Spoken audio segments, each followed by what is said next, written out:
It has been 3 months since the total destruction of Raccoon City, and Claire Redfield is still searching for her missing brother, Chris. Claire's search takes her to an umbrella-owned facility in Paris, where she is discovered and met with fierce resistance. Claire attempts an impressive escape from the clutches of the hired soldiers, but it proves to be just not enough. She is captured by Rodrigo Juan Raval, an Umbrella military commander, and is shipped to the remote Rockfort Island facility. Claire finds herself interrogated and then imprisoned.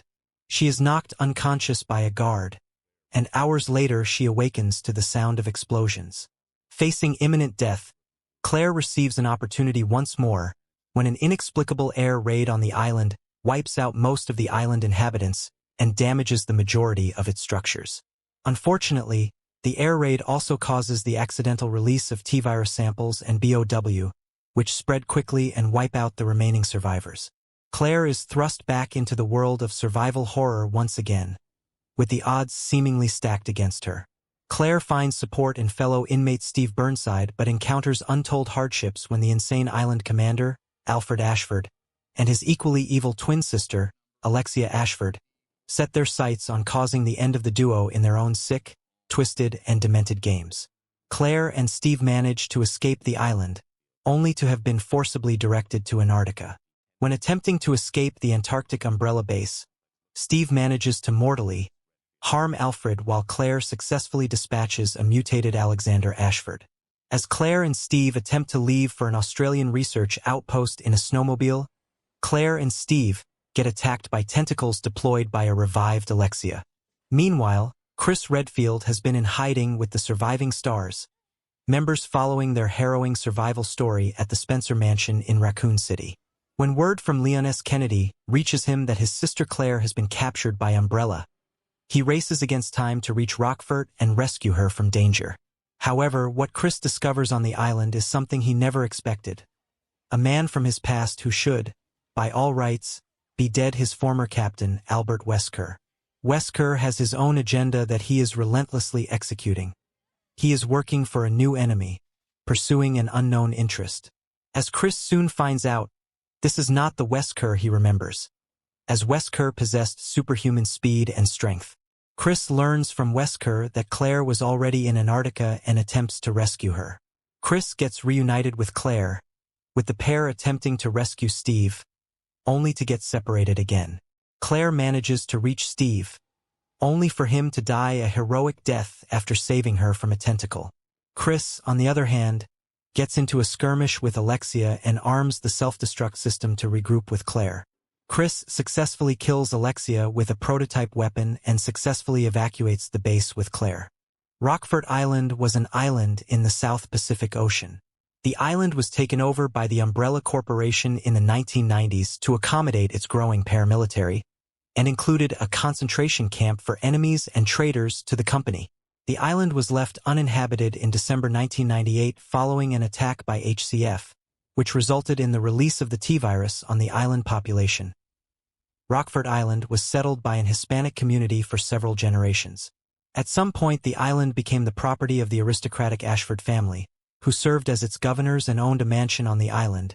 When Alfred Ashford, 7th Earl Ashford, was appointed by Umbrella HQ to oversee the running of Umbrella facilities on the island in 1993, the locals were driven off the island or otherwise employed.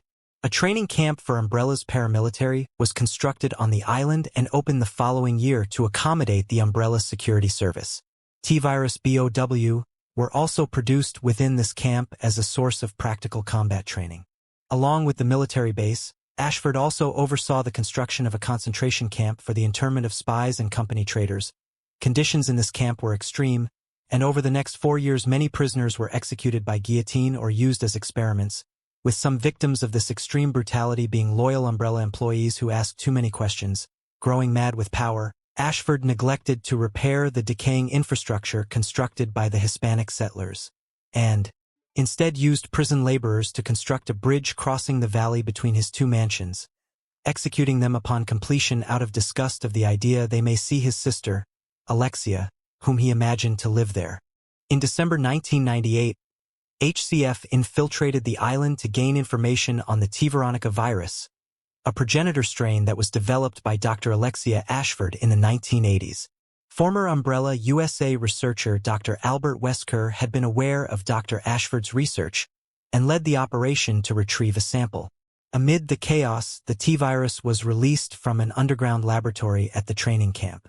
During the actual attack, the island infrastructure suffered serious damage, and Umbrella's forces took heavy casualties from HCF's bombings and from escaped BOW. A number of people were infected and, due to its mutagenic effects, mistaken for dead and prematurely buried in the prison cemetery. These prisoners were able to dig themselves out during a storm. With Umbrella beaten, the few survivors made their way to the island's airport, where C-130 transport planes were waiting. These planes were flown, with computer assistance, to the Antarctic base, which was also under the control of Ashford, and the site of a subsequent outbreak as infected individuals spread the T-virus there. Among the remaining, uninfected survivors were Claire Redfield and Steve Burnside, two escaped prisoners, Rodrigo Juan Raval, an Umbrella Security Service member, an unnamed Umbrella researcher, and Ashford himself. Angry over the loss of the island and adamant that a spy was behind the attack, Ashford incorrectly assumed Redfield to be that agent, and made several attempts to shoot her, or otherwise send BOW after her, including a T-078 Tyrant. Ready to abandon the island, Ashford triggered a series of bombs under the island facilities to contain the outbreak, though Redfield and Burnside were able to escape in time in another C-130. The following day, Chris Redfield made his way to the island. After receiving a tip-off from U.S. agent Leon S. Kennedy as to the location of his sister, there he found the island in ruins and almost entirely populated by mutants. With the death of Raval, the only remaining uninfected people were HCF, who had failed their search for T. Veronica and were preparing to disembark to Antarctica. Redfield himself escaped via a Harrier jet, leaving the island abandoned, though small. Rockford Island's terrain was shaped by valleys and mountains, requiring the construction of bridges. Nothing is known of the island's civilian infrastructure. A concentration camp was located on the island and was quite extensive in its size. On the other side of a valley was the military training facility, in which anti-BOW warfare was one such topic. Ashford himself owned two mansions on the island, one located near the military training facility and another on the other end of a second valley. An airport was also located on the island, which allowed for the shipment of supplies, personnel, and BOW cargo. This airport has not been seen, though it is known to have been large enough to support several C-130 Hercules. A second airport, or section of this airport, was hidden within a tunnel leading out to the coast and in which a seaplane was stored. The official residence was a palace which served as the official place of residence for the governors of Rockford Island. How long the building was on Rockford is uncertain, as the island was for decades territory controlled by the Ashford dynasty. The 7th Earl, Alfred Ashford, lived there only briefly in 1993 before moving to the newly constructed private residence the following year. The building was modified that year to accommodate a bridge linking the two buildings over a valley. Access to the palace appears to have been at one time via an ornate marble bridge, but this was destroyed at the time of the outbreak, and instead, one must use the narrow stairway leading from the training facility. Also accessible from the palace is a submarine used as an elevator to access the subterranean airport. Hidden at the rear of the palace and accessed from Alfred's office is a narrow covered bridge that leads to Alfred's private residence. The palace was left inaccessible to Chris Redfield following the island's self-destruct detonation, and was likely either destroyed or heavily damaged. The palace had been furnished to reflect island commander Alfred Ashford's militaristic tastes, and included a main hall complete with imposing portrait of Alfred in full military regalia, a display room for his model and gun collection, a gaming room, and a gallery of Alfred's family portraits. More functional rooms include a large meeting room, bathroom, Alfred's own office, and a waiting room for visitors. The private residence was one of two large mansions on Rockford Island owned by the Ashford family. It served as an alternative to the official residence, which was effectively used as an administration. The private residence was built under Alfred Ashford's orders in 1994. Alfred developed a split personality based on his missing sister, Alexia, and banned anyone from visiting the residence in order to protect her. This included even his own secretary, Robert Dawson, who he later had interred at the nearby prison complex. The mansion, neglected, began to fall apart in the late 1990s. With an underground passage to the mansion destroyed by a cave-in, Alfred had the local prisoners construct a bridge linking the private and official residences, crossing a valley. To keep the building a perpetual secret to the island residents, the prisoners were executed following the bridge's completion. In December 1998, HCF, a paramilitary run by a rival company to Umbrella, attacked the island, believing that Alexia has returned and seeking her veronica virus, not knowing that it was Alfred cross-dressing as her because of mental illness he developed as a result of being alone for 15 years. Unlike the palace, which is decorated in accordance with Alfred's military tastes, his private house has been furnished heavily to appease his Alexia persona, with many custom-made porcelain dolls and childish toys on display, including one particularly large, horrifically mutilated doll suspended in the main hall. In the Darkside Chronicles, the doll had several legs on the scalp and one of the eye sockets made to look grotesque. The ground-floor dining room appears to have not been used in some time, while the third-floor bedrooms of Alfred and Alexia are linked by a hidden door, with both featuring hidden ladders to a fourth floor with a working carousel, which itself hides access to a fifth-floor study. The residence is a towering Gothic house built on a hill overlooking the official residence. The bedrooms of both Alfred and Alexia are modeled after their rooms from the Antarctic base. The house had fallen into some disrepair by the time of the Rockford attack, likely due to Alfred's insistence that no one can save himself and his sister be allowed entrance, and as such many areas such as the entire second floor past the main hall appear. Rockford Island hosted a large concentration camp under the control of the Umbrella Corporation. It was destroyed in the 1998 Rockford Island incident, which saw an HCF strike on the island and a T-virus outbreak. The camp commander was Alfred Ashford, 7th Earl Ashford. There are multiple sections of the prison, but the area south of the Iron Bridge is known as the Prison Area D. The prison was opened in the 1990s, soon after Lord Ashford moved to Rockford Island. The prison housed industrial saboteurs and traitors to the company along with their families. Claire Redfield was held after her unsuccessful raid on Umbrella Europe's Paris lab complex, while Steve Burnside was held alongside his father, who sold Umbrella data on the black market without authorization. Another prisoner, Robert Dawson, was Lord Ashford's private attendant, until Alfred grew displeased with him and he was interred in the prison. Dawson was later tortured to death by the prison's insane medical officer. A number of prisoners, those who weren't killed by the doctor, were instead buried alive in the prison cemetery. When HCF attacked the island, the prison camp suffered heavy damage, with large sections of the complex being rendered inaccessible. The prison complex assumed a general concentration camp design, with a number of huts being built within the walled enclosure, preventing escape attempts. The walls were largely unnecessary, however, given the presence of a deep ravine flowing against it. Prison camps were noticeably unhygienic, with a number of people sharing a small section of the building for sleeping.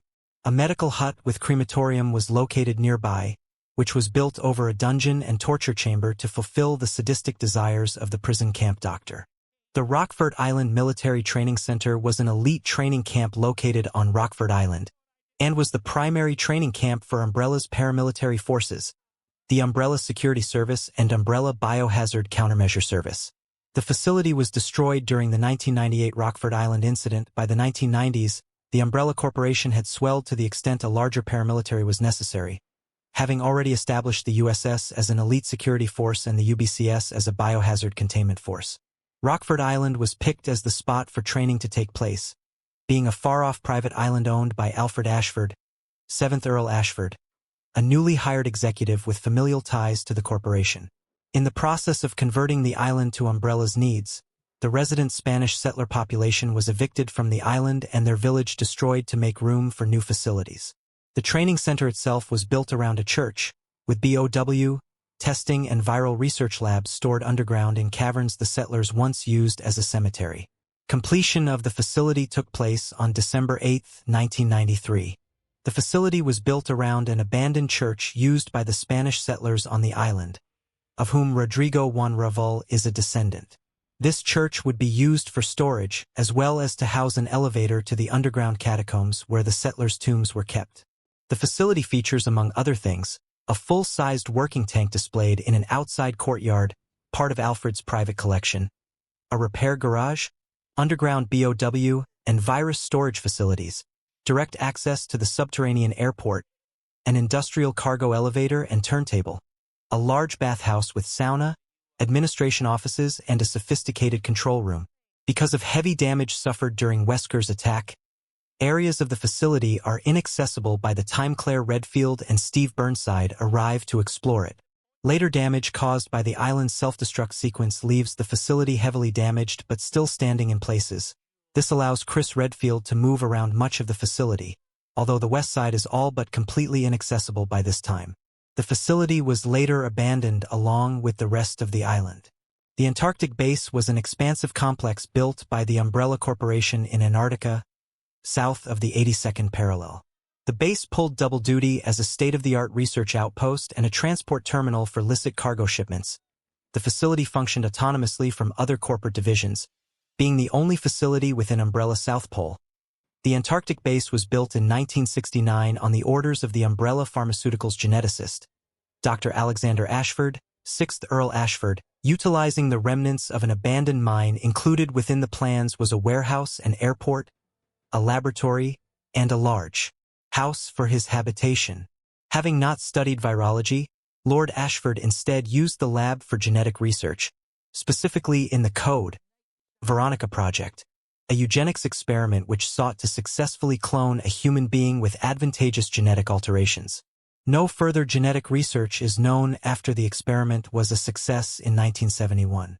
In 1981, his creation Alexia was offered a research job by Umbrella after graduating from university at a young age, and began work on the T-virus project in Antarctica, which soon gave way to the T-Veronica project. In 1983, both Alexander and Alexia were mutated as a result of Alexia's fledgling T-Veronica strain. Both survived, though Alexander was kept in confinement and Alexia was placed in a comatose state, projecting another 15 years before the virus would properly bond with her. With both researchers believed dead by the company, the laboratory was abandoned, with all work in the complex transferred to the transport terminal. In the 1990s, Alfred Ashford, 7th Earl Ashford, was given control over the terminal when he formally joined Umbrella.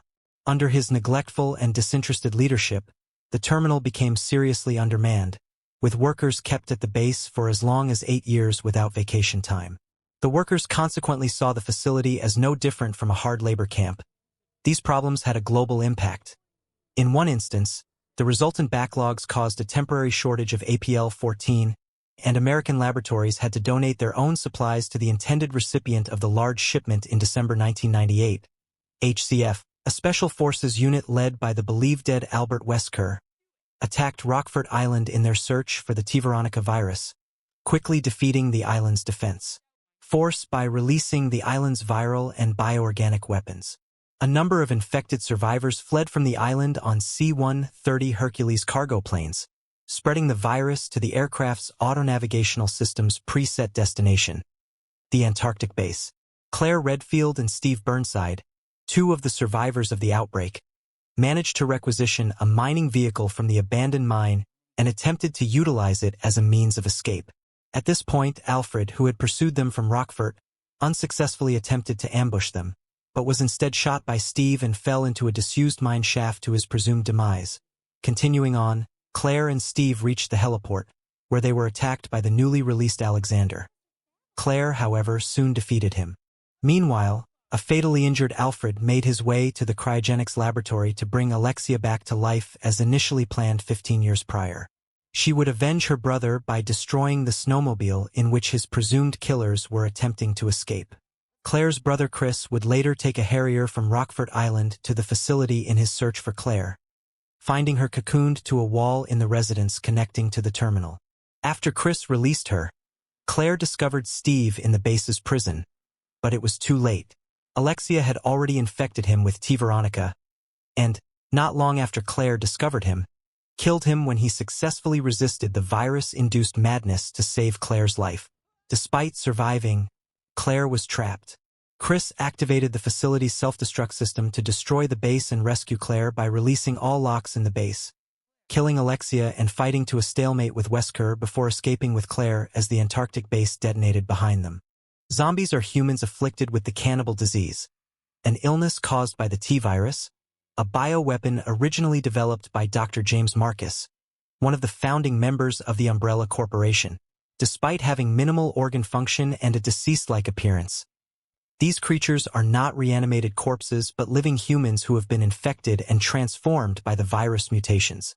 Zombie dog is a term referring to domesticated canines infected with the T-virus through its secondary method, namely the ingestion of infected food or organisms. It should be noted that they are separate from the Cerberuses. The latter was created specifically as a bioorganic weapon, while zombie dogs are viewed and treated as unintended side effects of T-virus dispersal and are thus classified as irregular mutants. Like their BOW relatives, the zombie dogs retain much of their former agility, with a noticeable increase in durability and aggression. In most cases, potential prey should listen for the sound of padding paws as a clue to their presence, with a growling warning that it has become aware of the prey and is preparing to attack.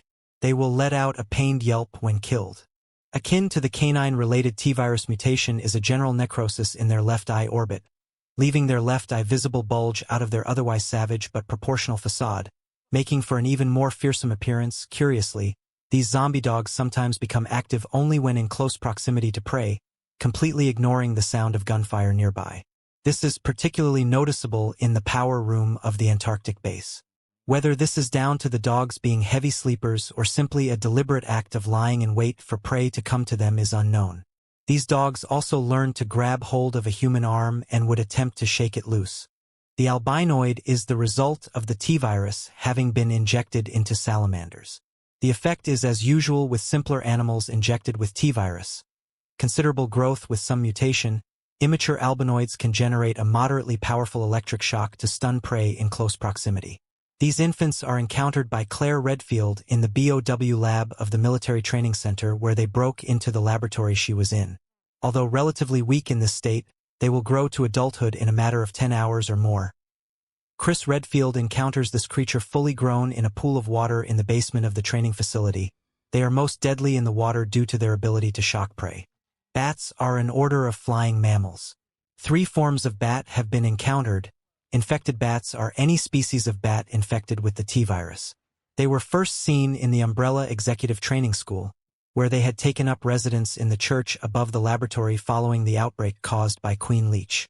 The virus caused the bats to exhibit much more aggressive behavior, as well as a slight increase in body mass. Several bats were also encountered by Rebecca Chambers and Richard Aiken in the underground area of the Spencer Mansion.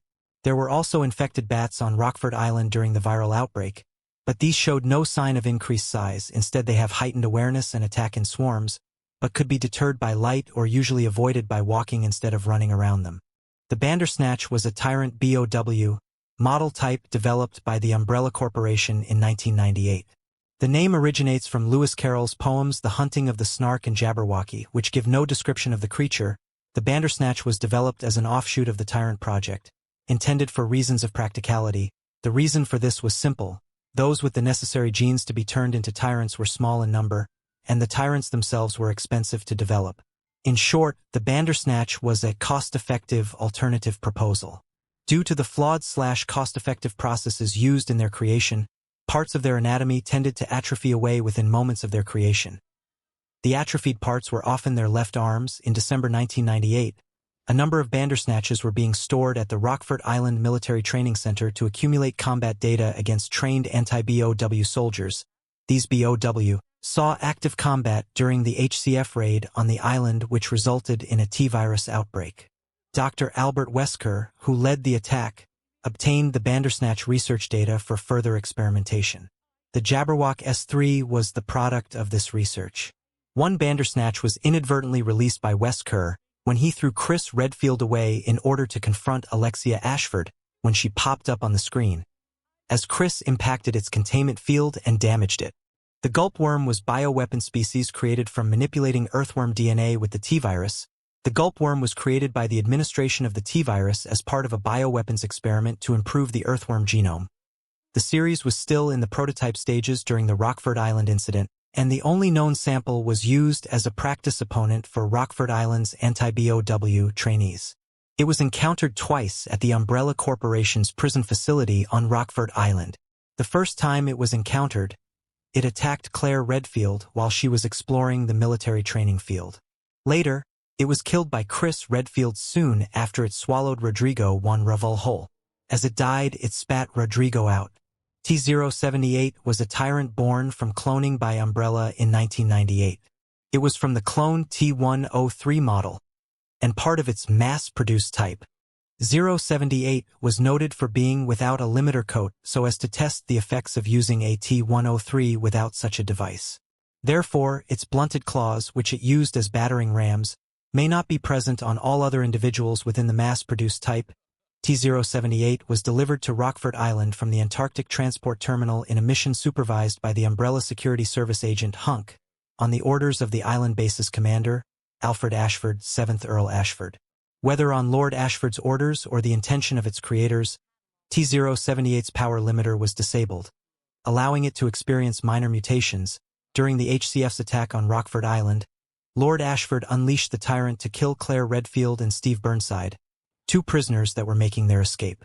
While the tyrant was seemingly defeated before reaching the prisoner's C-130 Hercules, it managed to grab hold of the plane as it escaped the island moments before a series of explosions destroyed much of the base. Boarding the plane via the cargo bay door, the tyrant's right hand mutated further, which extended his claws. Claire was able to release a cargo crate from its safety harness, allowing it to be thrown into the BOW, sending both out into the sea below.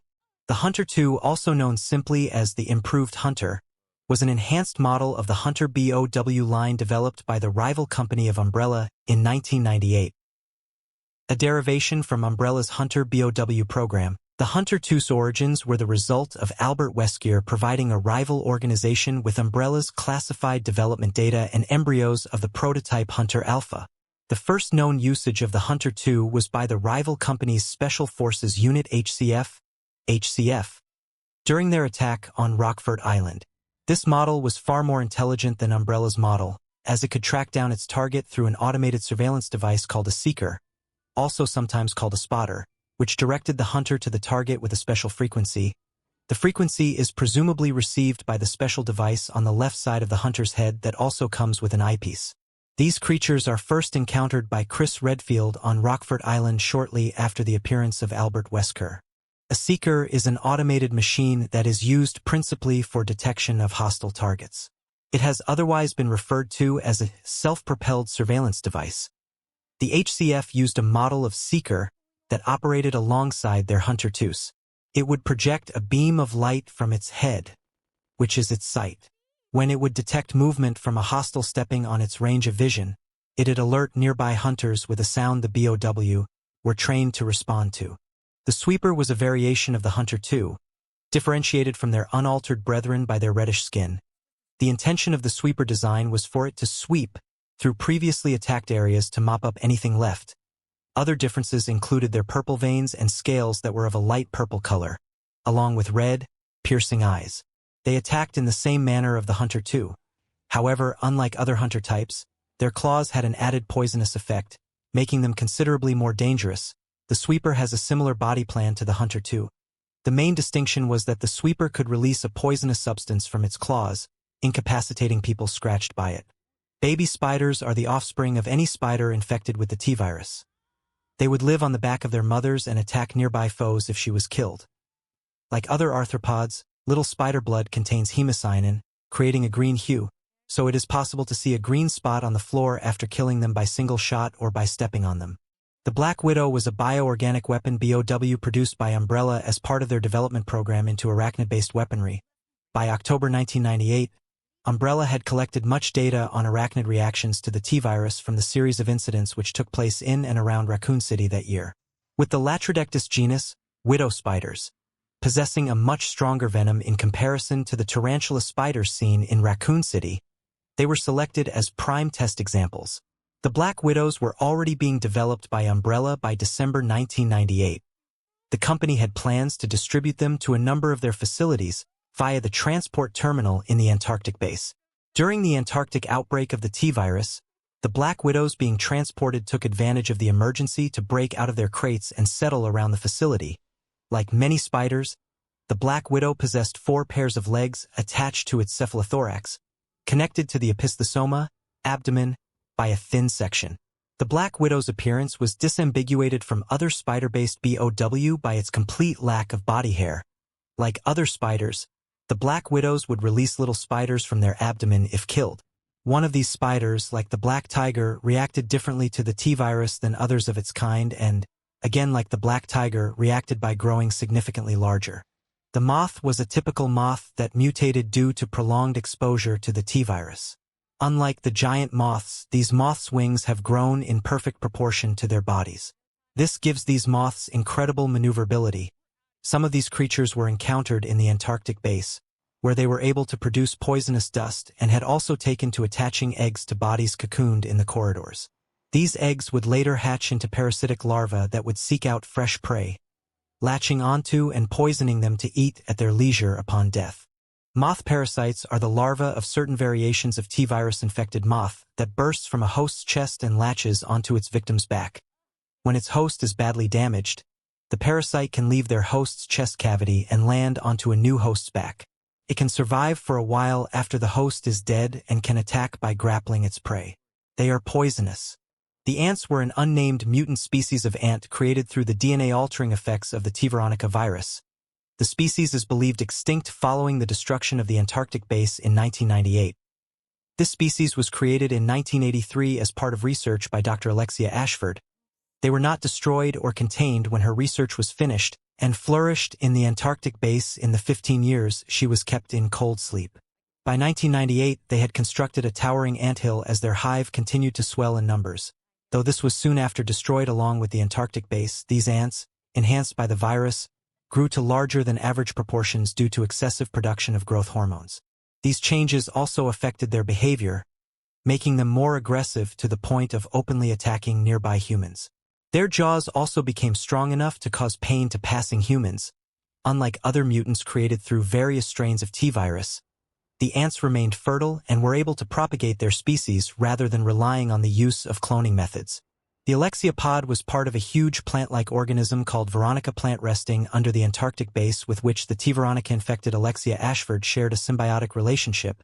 It is unknown who created the plant, although Alexia is perhaps the one behind its creation, during her experiment with the T. veronica virus. The Alexia pod became active at around the same time as Alexia's revival.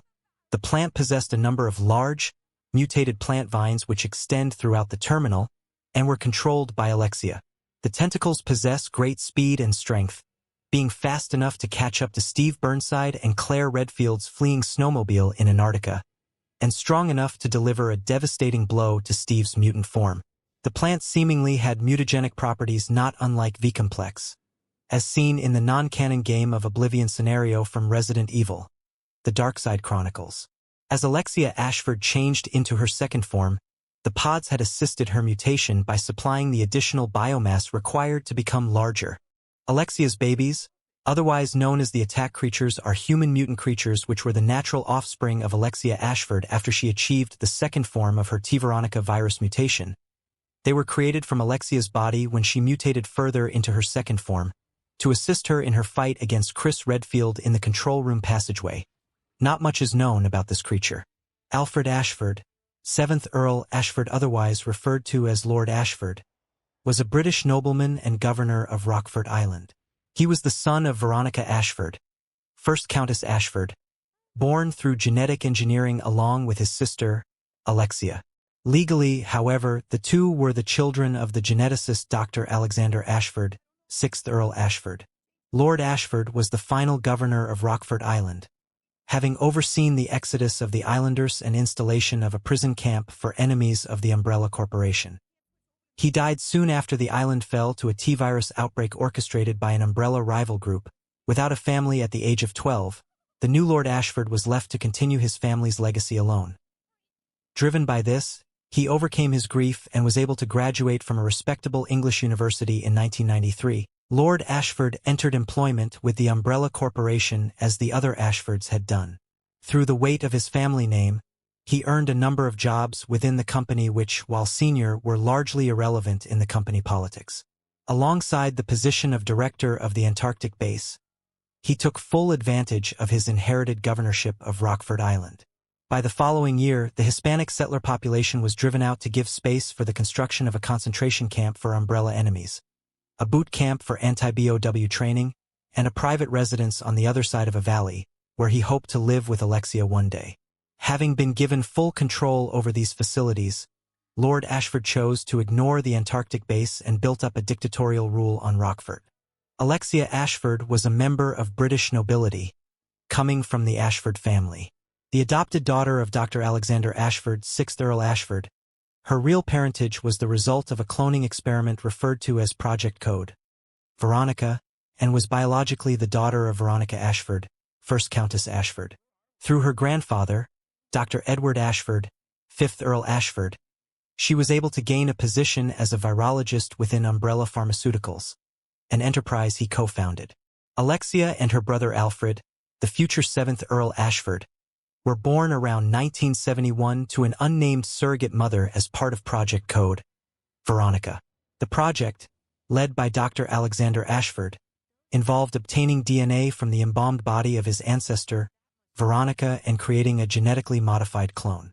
The purpose of it was a vanity project intent on restoring the family's reputation with a child comparable to Veronica, whose intelligence was renowned, and prevent Oswell E. Spencer, Lord Spencer, from taking full control over the corporation should Dr. Edward Ashford die. Whereas Alexia's genius intellect fulfilled all of Dr. Ashford's expectations, the higher-than-average Alfred did not compare, perhaps due to having been the result of a freak error during the cloning process intended solely to create Alexia. Nonetheless, both were raised by Dr. Ashford at his home under the Antarctic base. At the age of 10, Alexia graduated from a prestigious university and was employed by Umbrella Pharmaceuticals as one of its virologists. Isolated from other scholars by her young age, and from children by her intellect, Alexia's only comfort was her brother Alfred, having already developed a loathing of her father as another member of the ignorant masses. In February 1983, sometime around her 12th birthday, her brother Alfred told her about a secret room in the Antarctic base, at which she was working at the time, and told her he needed her family gemstone, a large ruby inside a silver choker, to open it. Offering it to him, she aided him in opening the secret corridor. Once inside, the twins learned the complete truth about their creation, and both grew immensely hateful of their father. Capturing him in March 1983, they used him as a test subject for the T-Veronica virus that she had created by binding together the progenitor virus and the remnants of an ancient virus found within a queen ant. Since her father didn't have any preparation beforehand, the experiment turned Alexander into the insane monster known as Nosferatu. Taking notes on her father's progress, Alexia discovered certain flaws in her virus and planned to inject herself with her own affliction to become a superior being. Using the data she had obtained from her progenitor, Alexia discovered a way to harness the full power of T-Veronica without any side effects. By having herself put into cryogenic suspension for 15 years while the virus, slowed by the ultra-low temperatures to a point where it would not destroy her tissues through overly rapid mutation, matured within her unconscious body. In December 1983, she assigned Alfred to protect her and carry out her will while she was inactive, and proceeded to enter the cryostatic state. A decade and a half after this, she awoke with the first sight of her new stage being the death of her brother, whose body she cradled in her arms, who had activated the thawing process mere moments prior to his demise.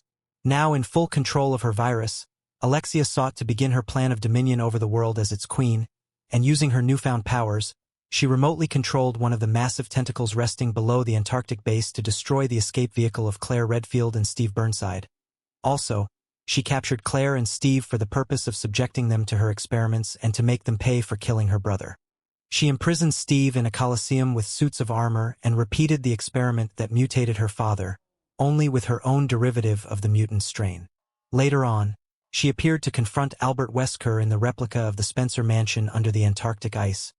There, she first evolved with the Veronica strain into the first step of what, she envisioned, was true godhood, shedding her human skin and hair and turning into a powerful mutant that greatly resembled her human stage with gray skin, darkened vessels and arteries, and chitinous growths covering her body as a form of rudimentary armor. She also controlled her body's blood, which by then had acquired flammable properties, usable through bloodshed, and her head forms a skin-like hair with a short fringe on the right and long to the left. She and Wesker engaged in a brief fight. Wesker quickly found Alexia impervious to any physical blows he could launch, and thus retreated and left Chris Redfield to fight Alexia, who soundly defeated her. Weakened by her first defeat, she pursues Chris and Claire into the control room passageway through one of the Veronica mutant breeder pods. After being shot by Chris, she starts mutating into a massive biomass-like cocoon resembling an anthill, breeding countless imperfect larvae to attack Chris along with her 4 tentacles, fire, and insect-like appendages. In the Darkside Chronicles, several of Alexia's breeder pods had assisted her mutation by supplying the additional biomass required to become larger. Despite this, she was beaten once again. However, Alexia was not finished yet, as she responded by evolving further by ordering the Veronica ants below the platform to cover her. Then she develops wings from her 4 tentacles, sheds the remains of the oviduct, and became a giant dragonfly-like monster using the ants, capable of spewing great amounts of flame and absorbing all gunfire. Nevertheless, Chris managed to destroy Alexia with an experimental weapon called the linear launcher, thus ending the Ashford family line. Redfield's search for the Umbrella headquarters ended quickly in late December. His sister, Claire, was captured by Umbrella's security division in France and transported to a prison camp on Rockford Island in the Southern Ocean. A strain of the T-virus engulfed the island as its security forces defended an invasion from HCF, a paramilitary unit under the command of Albert Wesker. Redfield himself was made aware of this when he was contacted by Leon S. Kennedy, a former rookie RPD officer turned U.S. Stratcom agent that Claire met in Raccoon City. Redfield immediately traveled to the island to rescue her. Immediately, he met Rodrigo Juan Raval, a security guard who freed Claire from her cell earlier during the chaos.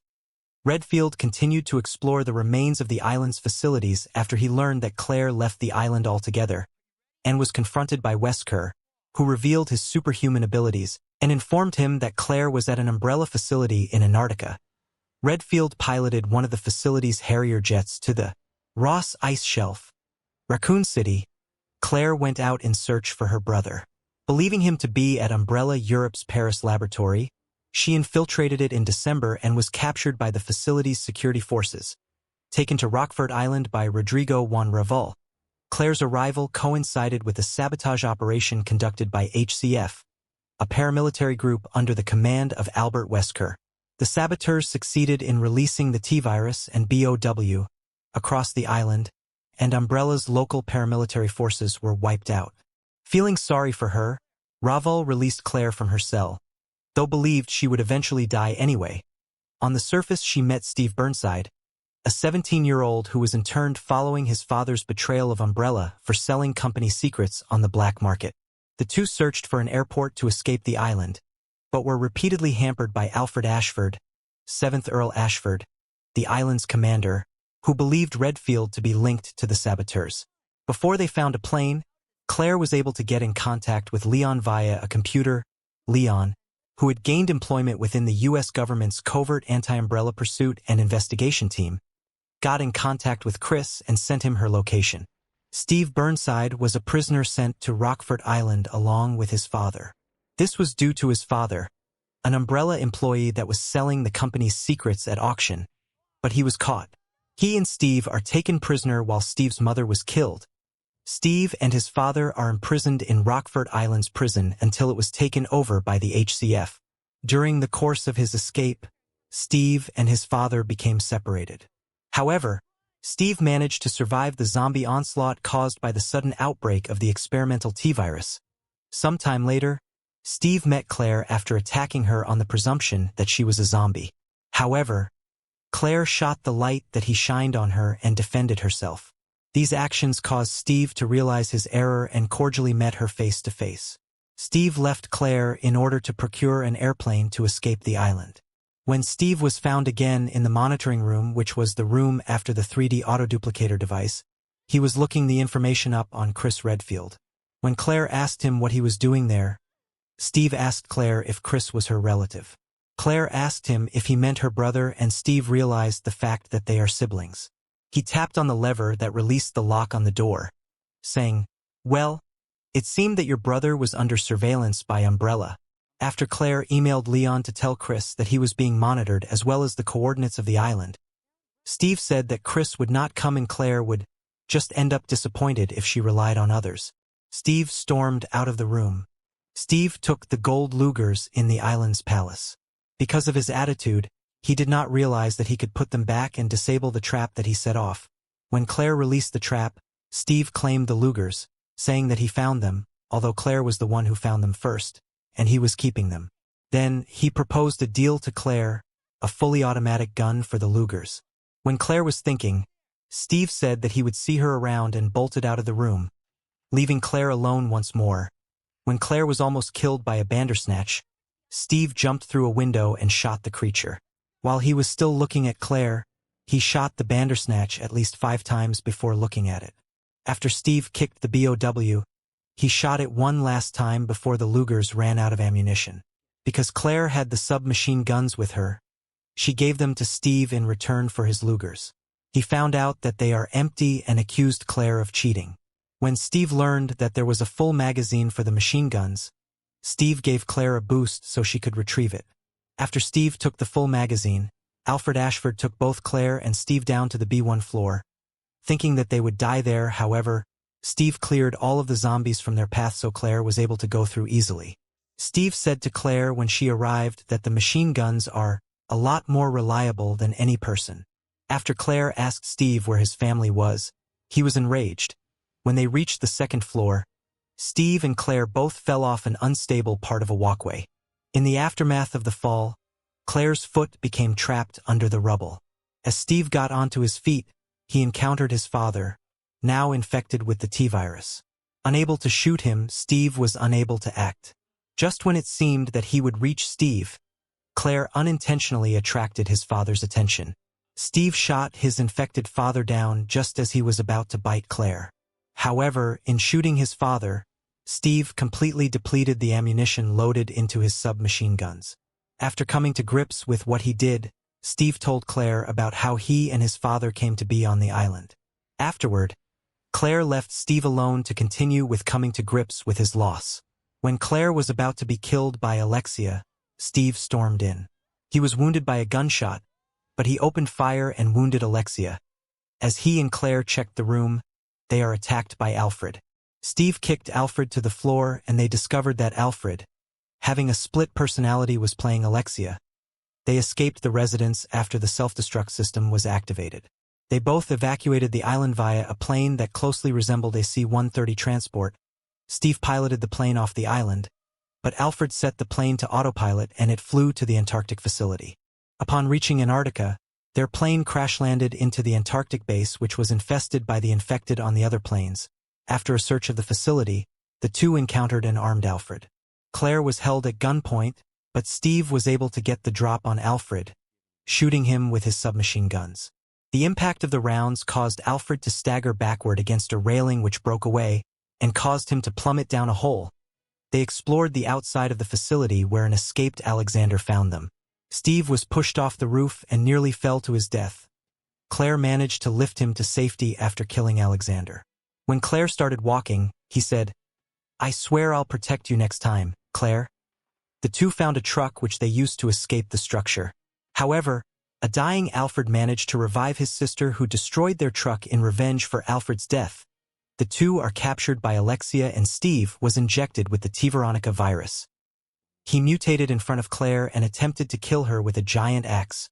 When she locked herself up in a cell, one of Alexia's tentacles broke through the wall and grabbed a hold of her. When Steve broke into the room, he aimed his axe high, ready to kill her. But his body managed to fight against the virus and his newly regained consciousness allowed him to strike the Alexia pod. The remainder of the Alexia pod caused him to hit very hard to a wall. While dying, Steve quickly reverted to normal and told Claire that Chris kept his promise and he loved her, but was unable to fight anymore. He succumbed to his injuries. He was only 17 at the time of his death. The HCF managed to collect his body to take the samples of the veronica virus. Albert Wesker told Chris that it might be possible to revive Steve and maybe even see Claire again. Of course, this was clearly a jab at Claire's emotions which angered her. Following the acquisition of G, the organization began sending their paramilitary group, HCF, out on raids to Umbrella bases to recover data and bioweapons samples. Weskier led a raid on Rockford Island in December 1998. Remembering Alexia Ashford's research on veronica, the Ashford-owned island was a logical place to begin the search. Saboteurs arrived on the island ahead of the main assault and planted explosives within the military training center, which released a T-virus strain into the ecosystem as well as releasing BOW. Much of the island's infrastructure was destroyed in the subsequent bombing by HCF's aircraft, followed by the deployment of special teams searching for the veronica samples, of which Weskier took direct involvement. They were unsuccessful in locating samples on the island, though Weskier did discover Claire Redfield, Chris' younger sister, had been taken captive by Umbrella and imprisoned in its concentration camp. Chris arrived the following day, looking for her. Weskier was interrupted on both occasions when about to kill them, and soon after left the island for a submarine after discovering Alexia was alive and well at Umbrella's Antarctic base. This individual was an Umbrella researcher stationed in the Rockford Island Military Training Center's laboratory. When Albert Weskier and the HCF forces attacked the island, this Umbrella researcher was still working in the biological experiment room. The attack caused a T-virus outbreak, causing a Bandersnatch to break free from its incubation chamber. The researcher ran to the window to get Claire Redfield's attention in hopes that she would open the door from her end. Unfortunately, she was unable to work out how to open it. Spotting him, the Bandersnatch grabbed his head with its elastic-like arm and crushed it in front of Claire. The Dr. Zombie is the name given to an otherwise unnamed doctor who worked on Rockford Island. The anatomist was a mentally unstable schizophrenic and sadist, believing there to be a demon within his head that made him dangerously impulsive and enjoyed watching people die.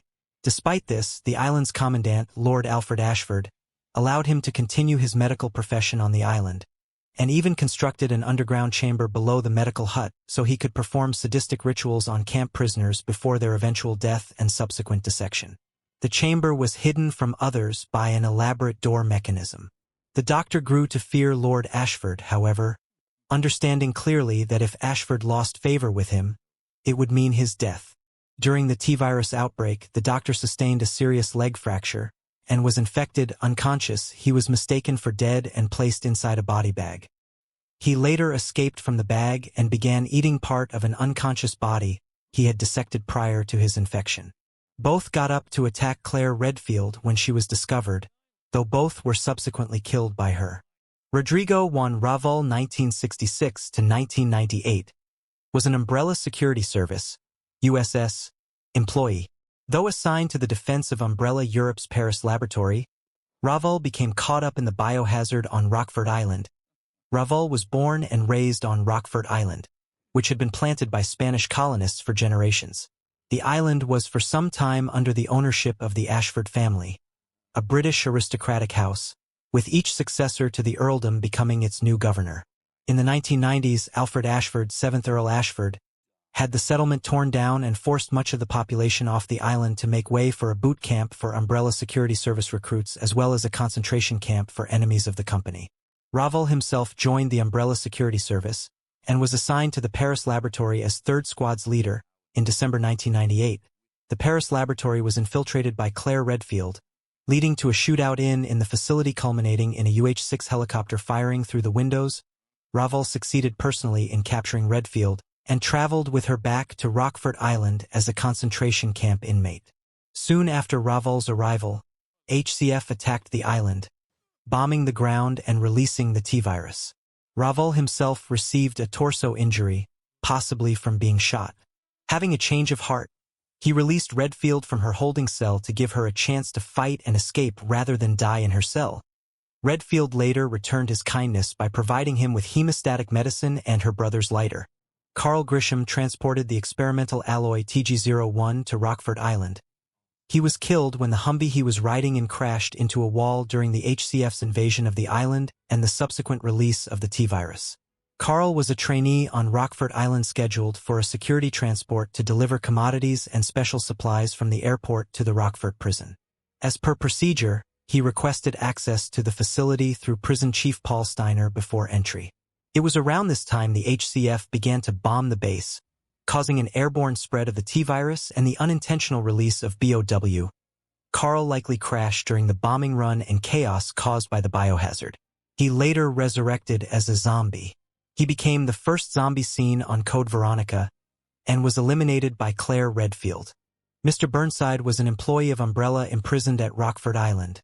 Mr. Burnside, while working for Umbrella, was discovered in 1998 to be selling sensitive data regarding their BOW development onto the black market without permission. He and his son, Steve, are kidnapped and imprisoned on Rockford Island. His wife, on the other hand, was gunned down. Sometime prior to the Rockford Island outbreak, Mr. Burnside was infected with the T-virus in one of Alfred Ashford's insane experiments. Burnside managed to write a note to his son before succumbing to the effects of the T-virus and degenerating into a zombie. When he attacked Claire Redfield, Steve, who was accompanying her, gunned him down, moments before he would have bitten Claire. This left Steve in complete shock. Dr. Alexander Ashford, 6th Earl Ashford, was a geneticist who worked for Umbrella Pharmaceuticals in its early years. The son of Dr. Edward Ashford, 5th Earl Ashford, he was part of the 20th century British aristocracy. Alexander was the last legal heir of the Ashford earldom. As his children were secretly adopted, Alexander Ashford was the son of Edward Ashford. He helped his father study the progenitor virus. However, Alexander did not possess outstanding skill in the field of virology and eventually became a researcher for the Umbrella Corporation using his knowledge of genetic engineering. Alexander never became a notable scientist for Umbrella, though he did discover the gene that regulated intellect. He tried to use his discovery to revive the Ashford family's reputation and took DNA from Veronica Ashford, the family's matriarch, who he'd become obsessed with.